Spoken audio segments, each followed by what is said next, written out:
पाकिस्तान के भीतर उस पर आप काबू पा लेंगे। तो कैसे किया जाएगा ये, कैसे आप आतंकवाद पे काबू पाएंगे 3 महीने के अंदर? इतनी मुश्किल हिंदी इस्तेमाल, आपका मतलब कि दहशतगर्दी? दहशतगर्दी को आप कह रहे हैं कि 90 डेज में आप खत्म कर देंगे। इसका क्या हमने नाम क्या क्या था? आतंकवाद। अच्छा, देखें, ये जरा आप सबके लिए समझना है मसला क्या है इस वक्त, क्यों पाकिस्तान जंग हार रहा है दहशतगर्दी की। दहशतगर्द जो मिलिटेंट्स हैं ये कितने हैं? 20,000 हैं, 25,000 हैं, ज्यादा से ज्यादा 30,000 होंगे। पाकिस्तान की 6-7 लाख की फौज है, वो क्यों नहीं इसके ऊपर काबू पा सकी? क्यों अमेरिका की दुनिया की तारीख में ऐसी मिलिट्री मशीन आई नहीं जो आज अमेरिका के पास है? वो क्यों नहीं जीत सकते अफगानिस्तान में? एक वर्ड, जहाद। देखिए, जहाद का मतलब यह है कि जब लोग जहाद लड़ते हैं, मुसलमान जहाद लड़ता है, तो वो फिर अपनी जान की कुर्बानी देने से डरता नहीं है, क्योंकि वो समझता है कि वो अल्लाह के लिए लड़ रहा है और वो जन्नत में जाएगा। और वो फिर जो उसकी वजह से जो सबसे खतरनाक चीज है वो है खुदकुश हमला। खुदकुश हमले का कोई तोड़ नहीं है, ना अमेरिकन अभी तक उसका तोड़ निकाल सके हैं, ना पाकिस्तान की फौज निकाल सकी। मैं शुरू से, अब मुझे 8.5 साल हो गए हैं, एक ब्रोकन रिकॉर्ड की तरह मैं बार बार कहता जा रहा हूं कि इस जंग का कोई मिलिट्री सोल्यूशन नहीं है। उसकी वजह से कहते हैं जी आप तालिबान के हमायती हैं, क्योंकि लोगों को समझ नहीं है कि ये फिनोमेना क्या है। मैं वो पाकिस्तानी हूं जिसने 20 साल पहले किताब लिखी थी अपने कबायली इलाके पे, जिसका नाम था वॉरियर रेस। वो किताब में मैंने अंग्रेजों की सारी तारीख बताई थी, जो 80 साल अंग्रेज इंटरेक्ट करता रहा कबायली इलाके से। अंग्रेज नहीं जीत सका, वहां सुपर पावर था अपने वक्त का, वो दलदल में फंसा हुआ था। आप हैरान होंगे कि वजीरिस्तान में ज्यादा अंग्रेज फौजी मरे बनिस्बत सारे हिंदुस्तान के अंदर। इसलिए वो अल्लाह ने 2 मखलूक पैदा किए हैं, एक इंसान पैदा किए हैं, दूसरे पठान पैदा किए हैं, और खास तौर पे वो वाले। ये जितना आप इनको मारेंगे ये और लड़ेंगे। मैं इसलिए इनको बताता जा रहा था ये काउंटर प्रोडक्टिव है। आप बॉम्बिंग कर रहे हैं उनके गांव के ऊपर, आप आर्टिलरी चला रहे हैं, उनके बीवी बच्चे मार रहे हैं, वो चुप करके हाथ नहीं, वो जाके जिधर तालिबान थे ही नहीं, इस कोलैटरल डैमेज के 2 साल ने पाकिस्तान तालिबान प्रोड्यूस किया। तो हमारे पास तो तालिबान ही नहीं थे। तो हमने ये अहमकाना जो फैसला किया अपनी फौज भिजवाने के वजीरिस्तान, जो मैं रोकता रहा, मेरी पार्लियामेंट में तकरीर भी है इसके ऊपर, मैंने सारी तारीख कोट की। तो हुआ क्या है कि जो मिलिटेंट्स हैं उन्होंने पाकिस्तान की फौज के खिलाफ जहाद डिक्लेयर कर दिए। उन्होंने कहा कि ये अमेरिका की मर्सनरी फौज है। क्योंकि वो अमेरिका की मर्सनरी फौज है और ये कोलैबोरेटर्स है, इनके खिलाफ भी जहाद जायज है। जहाद की वजह से हमारे जीएचक्यू के ऊपर खुदकुश हमले हुए, हमारे नेवल बेस पे खुदकुश हमले हुए, हमारे एयर बेस पे खुदकुश हमले हुए। और ये खुदकुश हमला डेविस्टेटिंग होता है।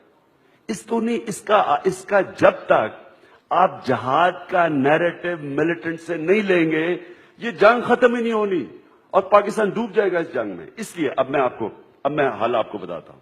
तो तहरीक इंसाफ कैसे इसके ऊपर काबू पाएगी?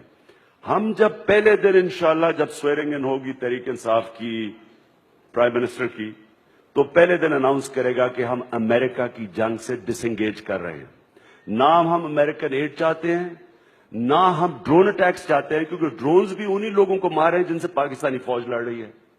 तो इसलिए वो नैरेटिव ये कहता है कि जी ये अमेरिका की जंग लड़ रहे हैं और अमेरिका की मर्सनरी फौज है। हम जब डिसएंगेज करेंगे और फिर हम अनाउंस करेंगे जहाद खत्म, क्योंकि हम अमेरिका की जंग नहीं लड़ रहे।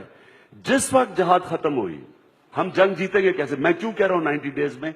क्योंकि मैं जानता हूं सारे कबायली इलाके को। मैं 1 लाख लोगों को वजीरिस्तान लेके गया, जर्नलिस्ट को लेके गया वजीरिस्तान के लोगों से मिलाने के लिए, जो सबसे ज्यादा लड़ने वाले हैं। उनको सिर्फ यह बताने के लिए लेके गया था कि जर्नलिस्ट जब उनसे पूछेंगे कि क्या अगर जहाद खत्म होगी आप अपने इलाके को वापस ले लेंगे? आपके पास, हमारे पास 8-9 लाख कबाइल के लड़ने वाले लोग हैं, मिलिटेंट्स हैं। सारे जो मिलिटेंट्स हैं वो सिर्फ 20-30 हजार हैं। तो सिंपल मैथ्स है कि जिस वक्त जहाद खत्म हुई, कबायली इलाके के लोग मुजाहिदीन के खिलाफ नहीं लड़ेंगे। लेकिन जब जहाद आपने खत्म कर दी, अमेरिका की जंग नहीं है, वो ये हफ्ते के अंदर ये अपनी जमीन को वापस ले लेंगे। और हम जंग तब जीतेंगे जब कबायली इलाके के लोग हमारे साथ आएंगे। अगर हम उनको बमबारी करके, उनके औरतें बच्चे मार के ان کو ادھر دھکیلتے رہیں گے تو یہ جنگ کبھی ختم ہی نہیں ہوگی. تو اس لیے میں جب کہتا ہوں 90 days, میں یہ کہتا ہوں کہ ڈس انگیج کر کے, جہاد کا نیریٹو ختم کر کے ہم بڑی جلدی جنگ جیت جائیں گے. اور پھر جو ویریس سیکٹیرین آؤٹ فٹس ہیں, ملیٹنٹ گروپس ہیں, اس کے بعد پولیس کا نظام ٹھیک کر کے, پولیس کو مضبوط کر کے ہم پھر ڈی ویپنائزیشن کریں گے پاکستان میں, اور کسی قسم کی ملیشیا, آرم ملیشیاز کو اپنے ملک میں فنکشن نہیں کرنے دیں گے.